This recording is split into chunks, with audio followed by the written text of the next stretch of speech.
Hello guys, it's Winter Wonderland in June for this particular year. No, I'm just kidding, because we're still in summer, so either way though, we've only got about 6 months before Christmas at some time. So anyways, there's no time for the presents though, you know.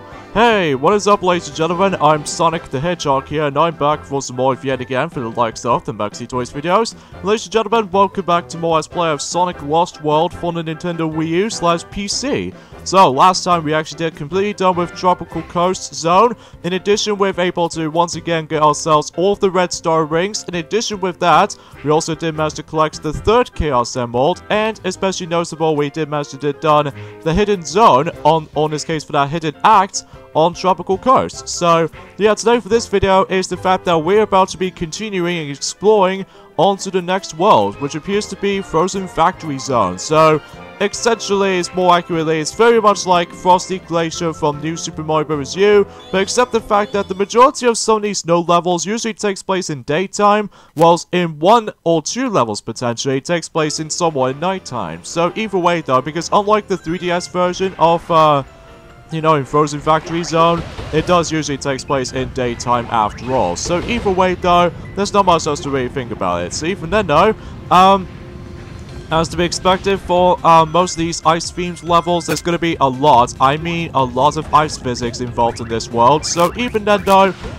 just getting used to that, because if you hold down the run button while you're trying to able to actually just go on the ice and stuff, what happens is the fact that Sonic can able to actually just skate along. So even then though, after when you're trying to jump while you're skating at the same time, what it does is the fact that it's just trying to jump you straight forward. So even then though, sometimes it gets a little bit stiff and what have you, so even then though, if you manage to get used to that though, and I'm sure some people seem to have struggles with this, then I'm sure maybe you already know why I actually decided to think about the fact that, well, some people seem to say this is the black sheep of the modern Sonic games. Well, I understand because it's different and all, but honestly I don't mind about this too much. Well, at least from some extent, because of how the fact that, well, I do like the fact that it's different, and especially noticeable how the fact that, well, some people seem to be extremely sad about the fact that this game doesn't have a boost formula, whilst during Sonic Forces they did manage to bring back the boost formula again. And it's basically, it's like, you know, very similar to Sonic Generations, of course, because not only you take control of modern Sonic, of course, but it's also classic Sonic as well. So, but either way though, that's as far as I can usually just try to say about this here. So, anyways though, so as far as Frozen Factory level, as far as I'm most likely concerned about this, it's basically, it's like Windy Hill Zone, but except everything's covered in snow. So even then though, as you can tell, that it might be somewhat of the similarities when it comes to the actual level environments and stuff like that. So, yeah, that's just the reason why I truly say this from ever since the very beginning of this Let's Play, and that is the forms of how the fact that, well, the world themes have gone a little bit more traditional than the likes of how it does it on, you know, the previous Sonic games, because in the previous Sonic games, they did at least manage to add, able to add something original, like for instance new levels, and especially noticeable with some unique levels and all that stuff. So either way though, for something that though, there's not much else to say about it. So today's day is the forms of the 10th of June today, and as to be expected, we've only got 1 more day to go, or in this case for this matter, we've only got about like, I would say 24 hours left until the forms of the, well, I would say lesser than 24 hours left until the Nintendo E3 2019 announcements. It should be up by then. So even then though, unfortunately for this point guys, especially noticeable when I'm still carrying on doing some recording sessions on Sonic Lost World for the time being, I'm afraid to say I don't think I can able to mention about E3 announcements anytime soon, because, well, obviously I'm just going to explain about the forms of the actual main level mechanics here and there, especially noticeable when we get to the future points of this video, even with the actual Let's Play of this game. So, seem to say for this point, folks. And so, don't worry, we were able to actually point things out with the E3 announcements. Specifically, whenever when Mario decides to come back onto Super Mario Odyssey, or even especially noticeable I want to come back onto Kingdom Hearts Final Mix and all that stuff, let me know in the comments below to see how you can able to decide. So even then, unfortunately, there's not much else to really talk about this, other than the fact that, well, enjoying the likes of in the most recent directs where we did had for about, I would say for almost 5 days ago, which is of course the Pokemon Direct, usually focuses on Pokemon Sword and Shield recently. And the fact of the matter is though, is that recently they did actually announce quite new things they actually add to the table with Pokemon Sword and Shield. And that will have to be by the forms of, first of all, enjoying the likes of it at the very beginning of the trailer, much like in the forms of how it does it on the Jump Up Superstar from Super Mario Odyssey, and especially noticeable with, I would say, Light or something like that, from that particular theme song from Super Smash Bros. Ultimate. And seems more accurately though is that Pokemon Sword and Shield might actually get ourselves the vocal theme song or something like that. Which either way, because I'm actually quite surprised about the fact that in most Nintendo Switch games nowadays, they seem to have some of these upcoming games, specifically like, you know, in most games, like specifically in 2017 we had Jump Up Superstar for Super Mario Odyssey, and also in 2018 we got ourselves Life Light from Super Smash Bros. Ultimate theme song, and now we actually get ourselves a theme song from Pokemon Sword and Shield. See, Fernando, it's actually quite surprising because it reminds me of something related to that Pokemon anime TV series theme songs, so, but except the fact that it's not made by the anime, instead it's more accurately made from, let's just say a computer generator or something like that. It's hard to explain of what it's usually made from, but I digress. So, yeah, I was quite intrigued by that, but even then I'll explain more details about the Pokemon Sword and Shield they actually did announce so far for the Pokemon Direct until later, because since after all we finished up with Frozen Factory Zone 1 immediately. So even then though, again, you need to get used to with the ice physics at times, so even then though, that's pretty much it, basically.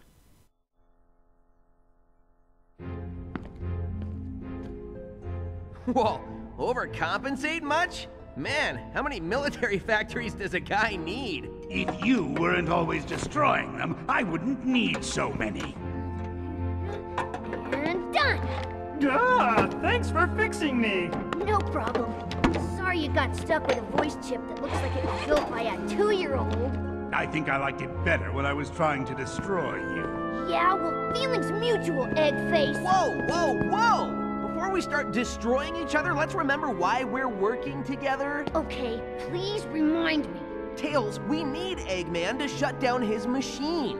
And you don't trust me to do it. What? No! I trust you, Tails. It's just that... No, you don't. You trust Eggman more.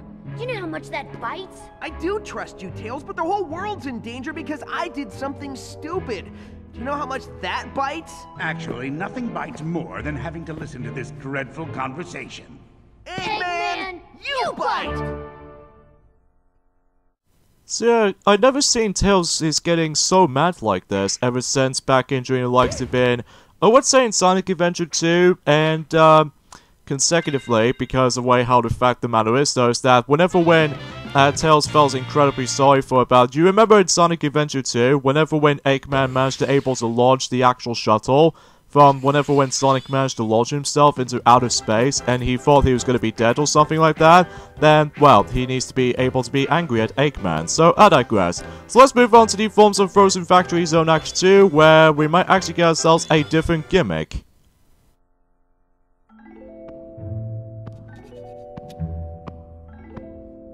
Why are you still here? I'm just getting ready. Well, you seem to be taking your time. Well, it is my time to take now, isn't it? But what if I told you that you were the only one I trusted to be fast enough, Oh. smart enough, and pretty enough Go on. to beat the blue nuisance? Well, I'd say you got the right girl for the job. Well, that was so easy I almost feel guilty. So speaking of which, that particular Deadly Six person right there, the one that she's always done with her nail varnish and stuff like that, she was the only female Deadly Six member of the group. See, Fernando, I think her name was Xena of all things. So, because naturally she's all green and all that stuff, and what she always likes the most is to be pretty and beautiful enough. So even then, I wouldn't say that in front of Tiana, of course. So even then, that's besides the point. So, But anyways, here's the main gimmick of Frozen Factory Zone Act 2, where basically, for whatever reason, out of nowhere, we're actually going to be taking control of the snowball itself. Why? I have no idea. But I digress. So basically, in this level right there is the fact that, as I said this before, we need to take control of the actual snowball. And because of this, though, we need to be a lot more careful about this, because even then, though, there's going to be a lot of, But I would say, out of all the actual levels we've actually been into so far, this might actually be potentially as one of the second hardest level of the game. Well, usually if you ever think about it, it kind of reminds me like a Super Monkey Ball level, because, wow, first of all, you're on the snowball rather than on the see-through ball, and second of all, is the fact that every time you fell off to the edge, you have to restart where the checkpoint is, assuming if you activate it. And let's not forget about the forms of some trial and error situations like those, and especially noticeable whenever we get to the later portions of the levels themselves, potentially. But even then, though, that's something else, I'm telling you. So, I will say this, I've actually really enjoyed the music of this level though, because it really suits the atmosphere, especially with the actual nighttime theme of that, you know, Frozen Factory, even with the actual snowy land. So, even though the only exception they haven't included though, and that was, what they did manage to show off some, I can't remember exactly how do I supposed to describe those. I think it's like an aura light of any sorts? I don't know. It's been such a while since I actually researched upon wintry stuff, because as far as I'm aware, we haven't got a single snowy day ever since the very beginning of 2019. So, you know, you probably get the gist of it. So even then, I think to me though, that getting to the actual level, as long as you're able to get used to with the actual main mechanic of this stage, to me it's not that much of a problem. The problem with this is of course the freaking red— what the hell? Ah, dang it, the knockback. Gotta hate that when that happens. So anyways though, as you can tell, that every time you grab a ring on the snowball, every time you're able to get into that, well, somehow there we actually cannot collect rings. The only time you can't get rings is the fact that— excuse me, is the fact that assuming if you touch the checkpoint or something like that, that was the only method you can able to get rings, including the red star rings. Well, as long as you've already collected those red star rings and able to replay the level again, well, at least you don't have to worry about like re-grabbing them again. But if you're ever trying to like— oh wow, that crap meat just not gonna take me anywhere. Anyways though, yeah, sorry, excuse me. So you know, anyways, excuse me about it, sorry about that. So I had a little bit of a cough right there, so I do apologize for that.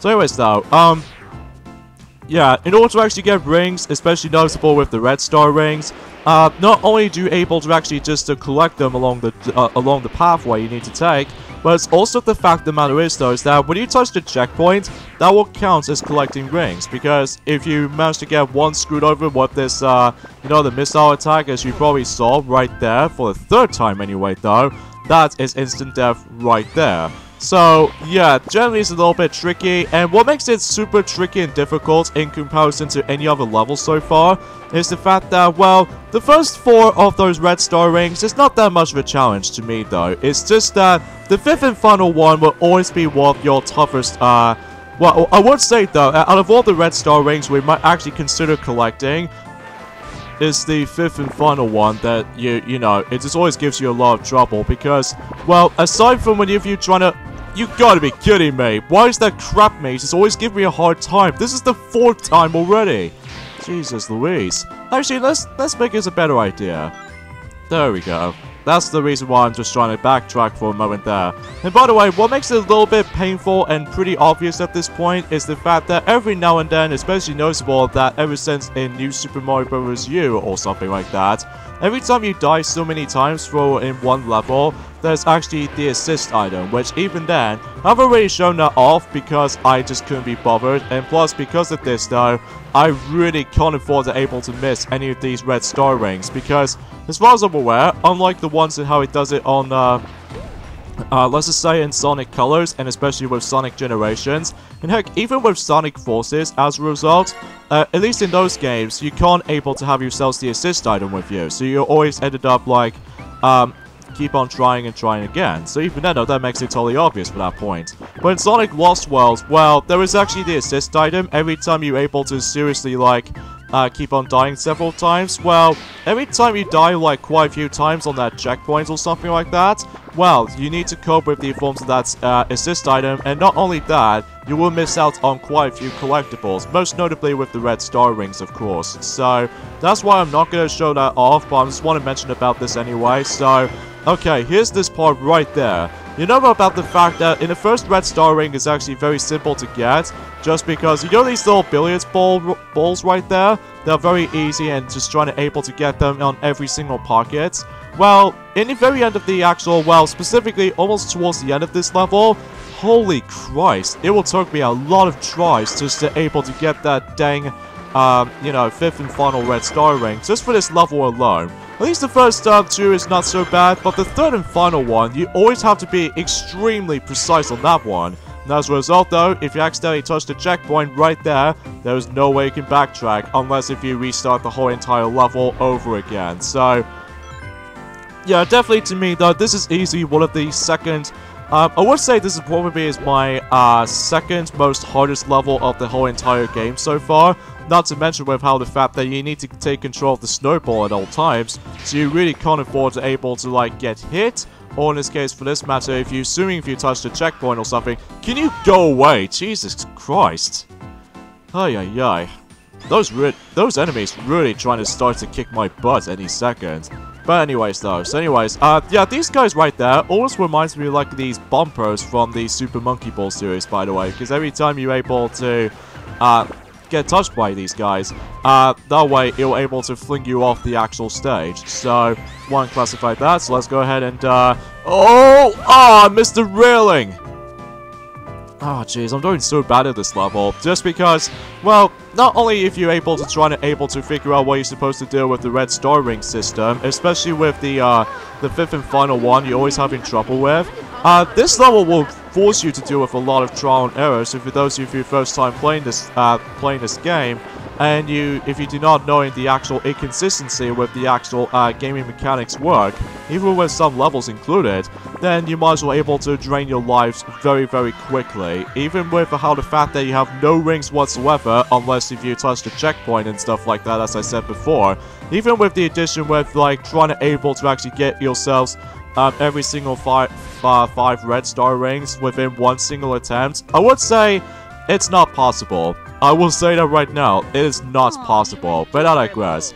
So here's the next boss fight right here. Here's Xeno herself, and basically all you need to do in this particular boss battle is that every time when she starts to able to actually just build up with some more snowmen, she'll chance to able to knock every single one of them. Do not attack the ones that has the bombs on it, because otherwise it will able to actually just resets the whole entire pattern. So even then though, that's the only strategy you can think of about this boss fight. So yeah, as you can see, since I hit the bomb, the actual pattern will reset. So yeah, you probably get the idea for that. So even then though, every time, it's always incredibly random when it decides to go in some sort of an odd pattern right there. And I think this might actually be the final phase, because it's always ended up with a 3 snowmen all in one triangular shaped formation. So, but once you do enough hits on Xeno of all things, then you should able to do with it okay. But the actual main purpose of this is the fact that, well, since I don't know if this boss fight actually has a time limit where if you spend long enough on the snowman sequence or something like that, well, obviously it will able to shuffle those snowmans again. So, yeah, very bizarre concept with this particular level, but of course, since I've lost the 5th and final red star ring, so that means I have to replay that level again. Whew, that was cool. Pun entirely intended. Your efforts are impressive, little hedgehog, but you are destined to fail, as the fat fool has failed before you. I'll get fat from eating your black hearts, you Eggman wannabes! Whoa! Your threats are almost as amusing as your mustache. I must commend you on your invention, though. We get stronger and stronger as we leech the life from your dying world. Yeah, I've noticed. Where are you gonna live when your world's dead, guys? Oh, right! You've been dead, too! Too bad for you! I will burn your worlds, you rebellious scum! I will destroy everything you love and make you rot! No!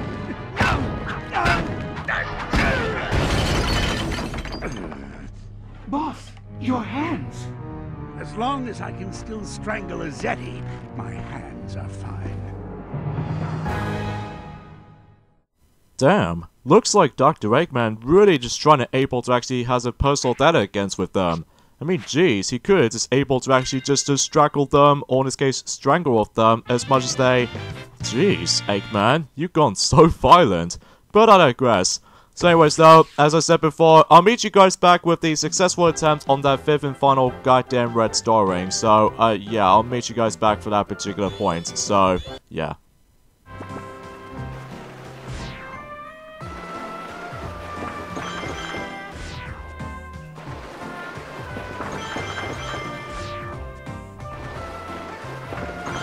Alright, sweet, yes. Now of course, much like always, I have to jump cut for this point because I'll meet you guys at the world map.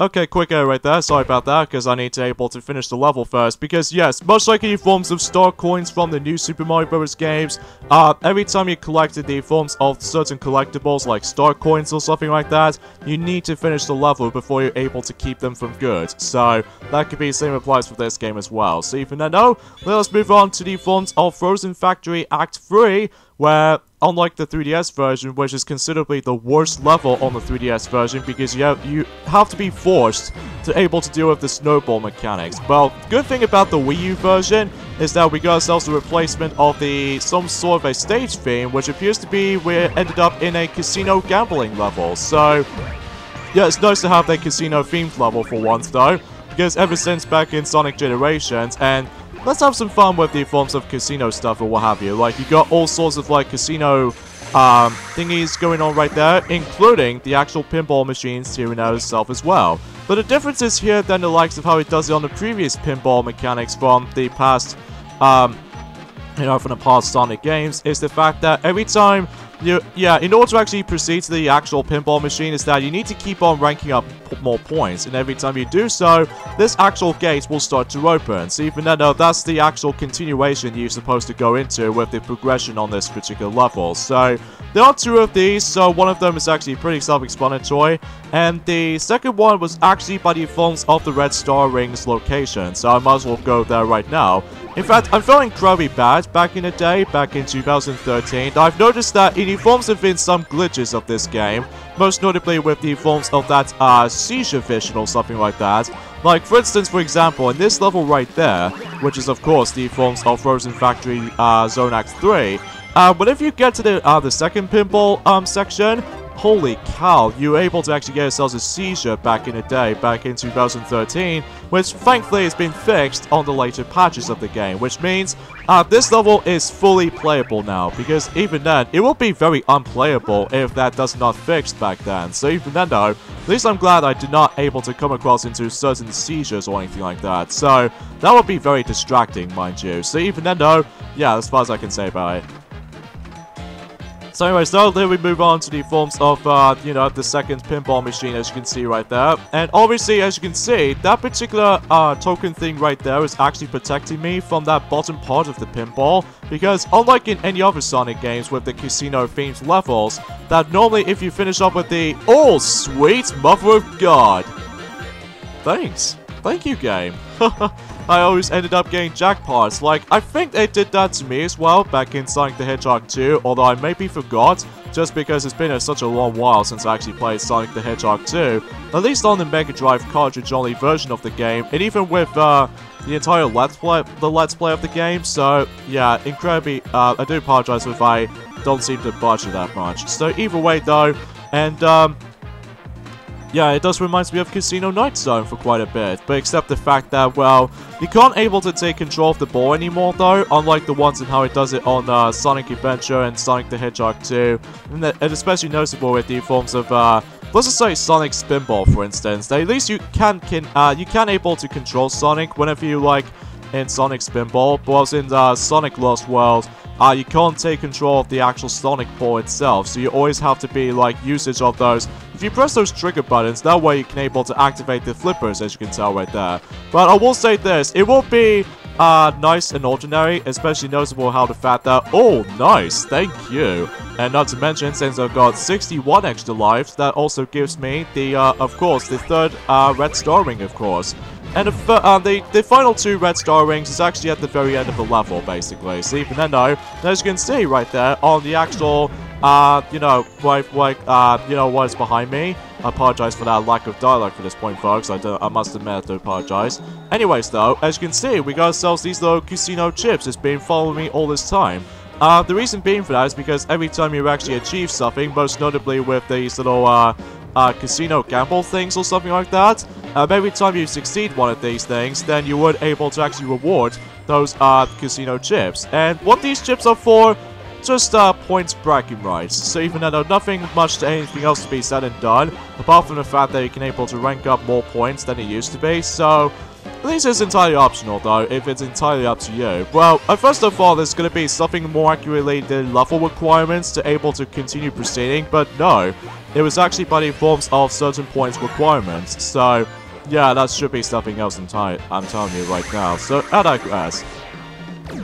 So, again, not much else to really say about this here, though. Look at my rings count right there. Although I need to show you guys off of this after I finish off the main level. So let's see how much rings I've got. 529 rings. That's quite a lot, actually. So, yeah, at least expected. I think I actually got about 5 extra lives on this level, though, which is really good. Especially because of that jackpot casino slots right there. So, thank you for able to actually realize that.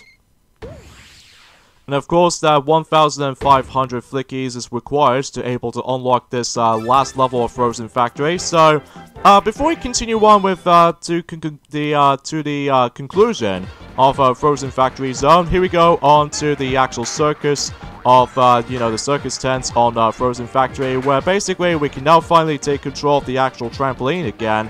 But except this time around, though, we're actually going to be taking control of both Sonic and Tails at the same time. So, yeah, definitely a little bit more trickier than he forms of how he does it back on Windy Hill Zone, honestly, but even then, no. I seriously swear to God, I can never seem to get that purple balloon somehow, because even then, that way I can able to get the tons of amount of flickies, as you can tell, but somehow I'm not able to actually just, you know, incredibly suck at these at this point right now, because I just wanted to point things out right away. Hopefully I should probably, forget it. So anyways, let's move on to the last level of Frozen Factory Zone. Lose it, Snow Cone. The last time we met, you ruined my nail art. Now I have to reapply a whole new coat. Oh my gosh, are you serious? I am so sorry. Oh, well, in that case... Oh no, what I meant to say is, I'm so sorry that you have nothing more important to do in life. Oh, you're gonna pay for that! As soon as my nails dry. Alright, here we go, on to Frozen Factory Act 4, where basically everything else about this level actually takes place in somewhat between you know, 2D and 3D sections once in a while though, so even then though, and once again we meet again with the ice physics now, so...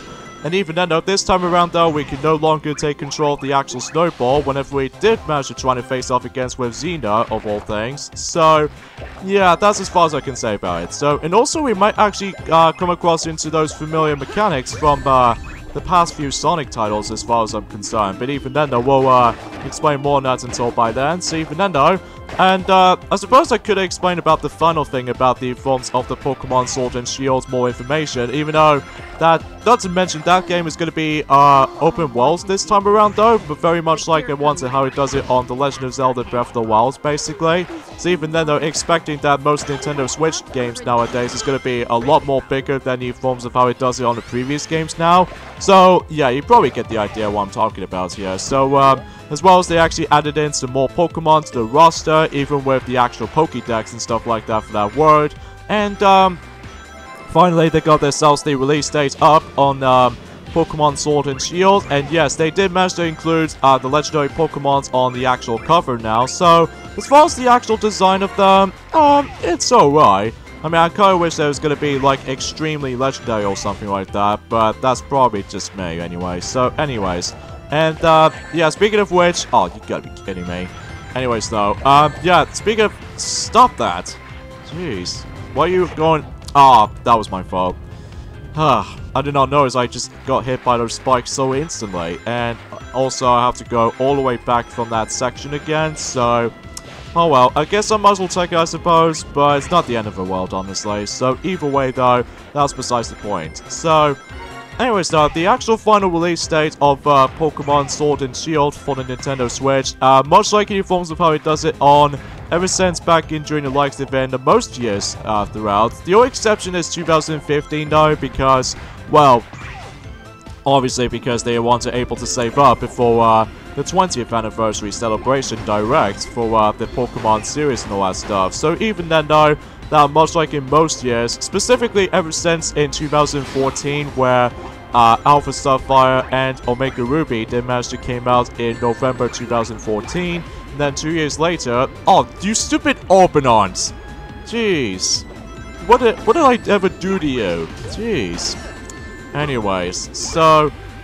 with all that in mind, with, you know, with the release dates, anyways, so, and on Pokemon Sword and Shield, they did manage to release that during the likes event 2 years later, after, Omega Ruby and Alpha Sapphire remake of Generation 3 for the 3DS, and, there is Pokemon Sword and, well, Sun and Moon on 2016 in November, and same applies for about a year later, we got ourselves Ultra Sun and Ultra Moon.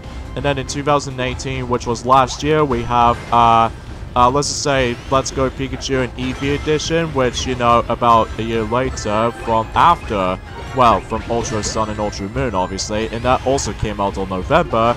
And same applies for Sword and Shield, actually, because as far as I'm aware, that the release dates between these two versions is that, well, they're going to be releasing on the exact same time. It's going to be releasing until, once again, in November, but this time around, though, on a different day. Whereas this time around, though, is going to be released until the 15th of November. Because, well, I won't seem to say until when it gets to the point until next year, it will be... If the next Pokemon game will be announced at some point in the future or something like that, it will be somewhere around the release of exactly the same month, but in a different day. Oh no, it could be worse if it's like Friday the 13th or something like that. Oh, good lord, no. Anyways, though, talking of which, is the fact that, you remember I said this before in yesterday's video, about the fact that I was really excited about, oh actually I'll get to more on that later. In fact, we actually stumbled across this familiar mechanic right here, which we need to able to actually use those little screws, or these bolts, to able to actually climb all the way up. That is actually a throwback to the forms of not only Sonic the Hedgehog 2, but it's also somewhat of a throwback to, although I may be wrong, about the fact that I don't think they actually include those little gear stuff from Sonic the Hedgehog 4 Episode 1, so it's most likely a throwback to Sonic the Hedgehog 2 from Metropolis Zone, so yeah, you probably get the idea for that. So yeah, as I said before with the form stuff, I was really excited about the remake of SpongeBob SquarePants Battle for Bikini Bottom that is coming out on the PlayStation 4, Xbox One, and Nintendo Switch. I'm pretty sad to say is the fact that that particular remake will no longer be made by Heavy Iron Studios, because they did it so good on the PlayStation 2, especially noticeable how the fact that some fans did really enjoy that game, basically, as far as the actual best SpongeBob games they've ever played, as far as I remember. And speaking of which, actually, is the fact that in the SpongeBob SquarePants Battle for Bikini Bottom actually supports multiplayer now. So even then, though, I don't know how many players they're going to be included, but I'm presuming it's going to be 2. So, anyways, so let's go and fight against with Xeno as a rematch. Now, this is by far is the most pathetic boss battles I've ever going to face. Because all you have to do, well, you need to build up your charged up homing attack, and as soon as she does that particular, whatever that attack she's doing, that's it. That's what happened to the challenge. Oh, silly old woman. Oh, silly old woman. Oh, no wonder why the actual boss fights in the Wii U version can sometimes feel a bit way too much lacking with challenge. So, that concludes Frozen Factory Zone Act 4 and the entire zone itself.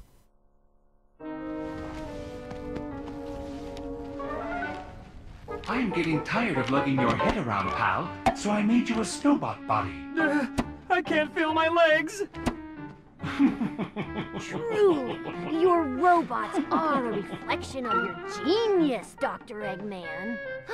But this does give me an idea. I think I know a way to cause the lost hex to implode using null gravity effects. We could destroy the Zeti in one quick stroke. And exterminate every living thing around them. Are you out of your mind? Of course, there'd be some collateral damage, but... Collateral damage? What kind of monster? Tails!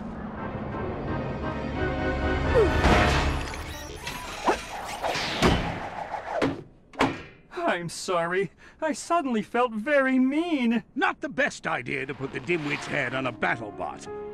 In hindsight, I gotta agree with you, Doc. Thanks for the save. Can you get off me now? I can't figure you out. 1 second you're contemplating genocide, and the next you're saving one of your worst enemies. I'm a complicated guy. And you? What were you thinking, Tails? You could have gotten yourself killed. I was just trying to help. I cannot even believe that Dr. Eggman managed to save Tails for once. And, by the way, I really like that line when Dr. Eggman says, like, I'm a very complicated guy. Which, duh, because obviously you're the main villain of the entire Sonic series, of course. So, anyways though, we got ourselves a familiar yellow Chaos Emerald, in this case the fake Emerald from Sonic Adventure 2 that utilizes Chaos control of all things. Nah, I'm just kidding, because I'm making this like a reference or something like that. So, yeah, I guess I'll basically seem to say we got the endings off at this point right there, so join me next time on Let's Play Sonic Lost World for the Nintendo Wii U/PC, is that we're about to be moving on to the 5th zone in the game, is Silent Forest. So see you guys then. Later, fellas.